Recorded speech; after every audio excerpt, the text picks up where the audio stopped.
So negative കോൺട്രാവേഴ്സികൾ സൃഷ്ടിച്ച് content create ചെയ്യാൻ ദാസേട്ടൻ കോഴിക്കോടിനെ കഴിഞ്ഞ് മറ്റൊരാളില്ല. അത് നമുക്കെല്ലാവർക്കും അറിയാവുന്ന ഒരു കാര്യമാണ്. കുറച്ചായിട്ട് സോഷ്യൽ മീഡിയകളിൽ ആളധികം ആക്റ്റീവ് അല്ല, എന്നാൽ വീണ്ടും ആക്റ്റീവായി തുടങ്ങിയിട്ടുണ്ട് നെഗറ്റീവ് കോൺട്രാവേഴ്സികൾ സൃഷ്ടിച്ചുകൊണ്ട് തന്നെ. അപ്പോൾ കഴിഞ്ഞ ദിവസത്തെ കാര്യങ്ങളെല്ലാം പ്രേക്ഷകർക്ക് എല്ലാവർക്കും അറിയാവുന്ന ഒരു കാര്യം തന്നെയാണ്. സോഷ്യൽ മീഡിയയിൽ ആക്റ്റീവായിട്ടിരിക്കുന്നവർക്കെല്ലാം സോഷ്യൽ മീഡിയ സദാചാരവാദികൾ അങ്ങോട്ട് കയറി മേഞ്ഞു എന്നൊക്കെ നടിച്ച് കുറേ പേര് ഇപ്പോഴും ഉണ്ട്. എന്നാൽ അവർക്കൊക്കെ മുഖത്തടിക്കുന്ന രീതിയിലാണ് ദാസേട്ടൻ്റെ പ്രതികരണം എന്ന് തന്നെ നമുക്ക് കണ്ടു കഴിഞ്ഞാൽ മനസ്സിലാവും ഇപ്പോഴത്തെ ആ ഒരു അവസ്ഥയും. ആദ്യത്തെ ഒരു വീഡിയോ മാത്രമല്ല, ഇപ്പോൾ ഒരു അടുത്ത റീലുമായിട്ട് ദാസേട്ടൻ കോഴിക്കോടും രേണു സുധിയും എത്തിയിട്ടുണ്ട്. അപ്പോൾ ആദ്യ ഒരു റീൽ ക്രിയേഷനുമായി ബന്ധപ്പെട്ട്, അതായത് നമ്മുടെ ചാന്ത് പൊട്ടിലെ ആ ഒരു സോങ്ങിൻ്റെ റീക്രിയേഷനുമായി ബന്ധപ്പെട്ട് രേണു സുധിക്കും അതുപോലെ തന്നെ ദാസേട്ടൻ കോഴിക്കോടിനും നേരിടേണ്ടി വന്ന നെഗറ്റിവിറ്റിയും അതുപോലെ തന്നെ സോഷ്യൽ മീഡിയയിൽ ഈ പറയുന്ന വ്യൂവേഴ്സ് എല്ലാം കൂടെ അത്രമാത്രം ഇവരെ കരിവാരി തേച്ചിരുന്നു ഈ ഒരു റീൽ ക്രിയേഷനുമായി ബന്ധപ്പെട്ട്. അതിന് മാത്രമുള്ള ഒരു ആവശ്യകത ഉണ്ടോ? അത്രമാത്രം ഇവരെ കരിവാരി തേക്കേണ്ടതോ അല്ലെന്നുണ്ടെങ്കിൽ സോഷ്യൽ മീഡിയയിൽ ഇത്രമാത്രം നെഗറ്റിവിറ്റി ഇവർക്കെതിരെ നടത്തണമോ എന്നൊക്കെ എനിക്കും ആ ഒരു വീഡിയോയുടെ അടിയിലുള്ള കമൻറ്റുകളും സോഷ്യൽ മീഡിയയിൽ പ്രചരിക്കുന്ന വാർത്തകളൊക്കെ കണ്ടപ്പോൾ എനിക്ക് പോലും തോന്നിയിരുന്നു. എന്നാൽ അവർക്കെതിരെ വളരെ സ്ട്രോങ് ആയിട്ട് നിൽക്കുകയും വീണ്ടും പ്രതികരിക്കുന്നൊരു വ്യക്തികളെയാണ് ഞാൻ കണ്ടത്. ആ ഒരു റീല് വന്ന സമയത്ത് എന്താ പറയുന്ന, സുധി മരിച്ചതിന് ശേഷം രേണു സുധിക്ക് കുറേ സന്നദ്ധ പ്രവർത്തകർ ചേർന്ന് വീടുണ്ടാക്കി കൊടുക്കുകയൊക്കെ ചെയ്തിരുന്നു.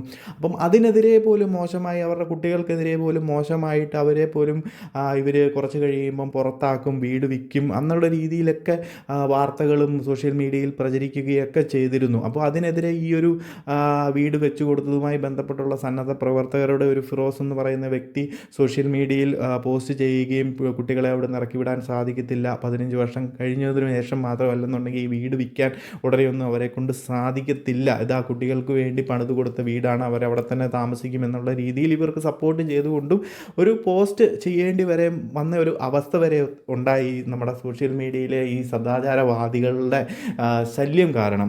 എന്തായാലും ആ ഒരു റീല്, ആ ഒരു ചാന്തുപൊട്ടിലെ ആ ഒരു വീഡിയോ ക്രിയേഷൻ വഴി ദാസേട്ടൻ എന്താണോ ഉദ്ദേശിച്ചത് അത് നടന്നു. ശരിക്കും പറഞ്ഞു കഴിഞ്ഞാൽ മണ്ടന്മാരായത് ഈ നെഗറ്റിവിറ്റി പരത്തിയ ആൾക്കാരാണ്.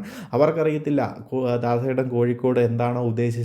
പുള്ളി അവർക്ക് ശരിക്കും അറിയാത്തത് കൊണ്ടാണ് അങ്ങനെ ഒരു സംഭവം നടന്നത്. പുള്ളിക്കറിയാം എങ്ങനെ പുള്ളിയെ മാർക്കറ്റ് ചെയ്യണം, എങ്ങനെ നെഗറ്റിവിറ്റി മാർക്കറ്റ് ചെയ്യണമെന്ന് പുള്ളിക്ക് കറക്റ്റായിട്ട് അറിയാം. അത് കറക്റ്റായിട്ട് പുള്ളി അപ്ലൈ ചെയ്തു, അത് വിജയിക്കുകയും ചെയ്തു.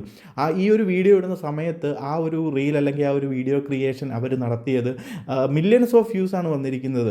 ഒരെണ്ണത്തിൽ 7.4 മില്യൺ വ്യൂസൊക്കെയാണ് വന്നിരിക്കുന്നത്. അതിൻ്റെ പല പാട്ടുകളെല്ലാം തന്നെ 4 മില്യൺസിനോടടുത്ത് വ്യൂസാണ് സോഷ്യൽ മീഡിയകളിൽ അല്ലെങ്കിൽ അവരുടെ ഇൻസ്റ്റാഗ്രാം ഹാൻഡിലിൽ വന്നിരിക്കുന്നത്. അതായത് രേണു സുധിയും ദാസേട്ടൻ കോഴിക്കോടും എന്താണോ ഉദ്ദേശിച്ചത് അത് വളരെ മനോഹരമായി നടന്നു. കുറേ മണ്ടന്മാരായിട്ടുള്ള സദാചാരവാദികൾ ഇതിന് പുറകെ നടന്ന് കുറേ നെഗറ്റിവിറ്റി പരത്തിയിട്ടും ഒന്നും നടന്നില്ല. അവർ അതിൽ വിജയിക്കുക തന്നെ ചെയ്തു. എന്നാൽ അവിടെ നിർത്തിയല്ല ഇവർ. ഒരു കരണം തടി കൊടുത്തെങ്കിൽ മറ്റൊരു കരണത്തും കൂടി അടിക്കും, അല്ലെന്നുണ്ടെങ്കിൽ ഇതാ പിടിച്ചോ എന്ന മട്ടിലാണ് ദാസേട്ടൻ ആൻഡ് രേണു സുധിയുടെ അടുത്ത റീലും ഇപ്പോൾ സോഷ്യൽ മീഡിയയിൽ ട്രെൻഡിങ് ആയിക്കൊണ്ടിരിക്കുന്നത്. നമ്മുടെ ഡൈലാമോ എന്ന് പറയുന്ന ഒരു സോങ്ങിൻ്റെ റീക്രിയേഷനുമായി ബന്ധപ്പെട്ടൊരു റീല് അവർ അടുത്തതിട്ടിട്ടുണ്ട്. അതും ഈ പറയുന്നത് പോലെ 3 മില്യൺസ് ഓഫ് വ്യൂസാണ് ഓൾറെഡി സോഷ്യൽ മീഡിയയിൽ വന്നിരിക്കുന്നത്.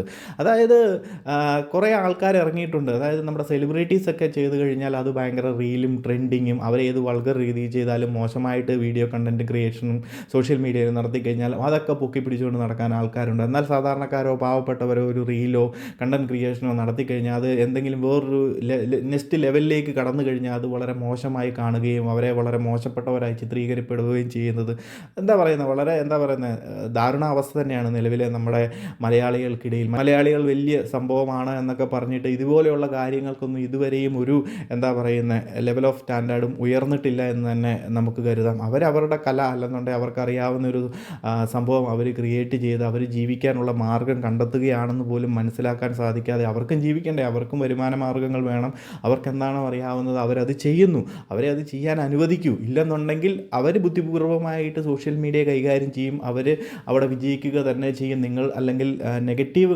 കമൻറ്റുകളും അല്ലെങ്കിൽ നെഗറ്റീവ് അടിച്ച് അവരെ തകർക്കാമെന്ന് കരുതുന്ന കുറേ സോഷ്യൽ മീഡിയ സദാചാരവാദികൾ നിങ്ങൾ പറഞ്ഞുകൊണ്ടും വെറുതെ നെഗറ്റീവ് അടിച്ചുകൊണ്ടും ഇരിക്കത്തുള്ളൂ. അവർ ഉയർന്നു പോയിക്കൊണ്ട് തന്നെ ഇരിക്കും. അതിന് ഏറ്റവും നല്ലൊരു ഉദാഹരണമാണ് ഇപ്പോൾ കണ്ടുകൊണ്ടിരിക്കുന്ന നമ്മുടെ ദാസേട്ടൻ കോഴിക്കോട്, അതുപോലെ തന്നെ രേണു സുധി. അവരുടെ ആ ഒരു വീഡിയോ ആയി ബന്ധപ്പെട്ട് അവരെ തളർത്തി കഴിയാമെന്ന് കരുതെങ്കിൽ അവർ അടുത്ത വീഡിയോയും എത്തി അതും മില്യൺസ് ഓഫ് വ്യൂവിലേക്ക് ഹിറ്റ് അടിച്ചുകൊണ്ടിരിക്കുകയാണ്. എന്താണെങ്കിലും മികച്ചൊരു കാര്യം തന്നെ. ഇത്രയും നെഗറ്റിവിറ്റി പരന്നിട്ടും ഇത്രയും ആൾക്കാർ അവർക്കെതിരെ നെഗറ്റീവായിട്ട് സോഷ്യൽ മീഡിയയിൽ പ്രചരിപ്പിച്ചിട്ട് പോലും തളരാതെ സ്ട്രോങ് ആയിട്ട് അവർ വീണ്ടും മികച്ച രീതിയിൽ തിരിച്ചു വന്നതിൽ അഭിമാനം.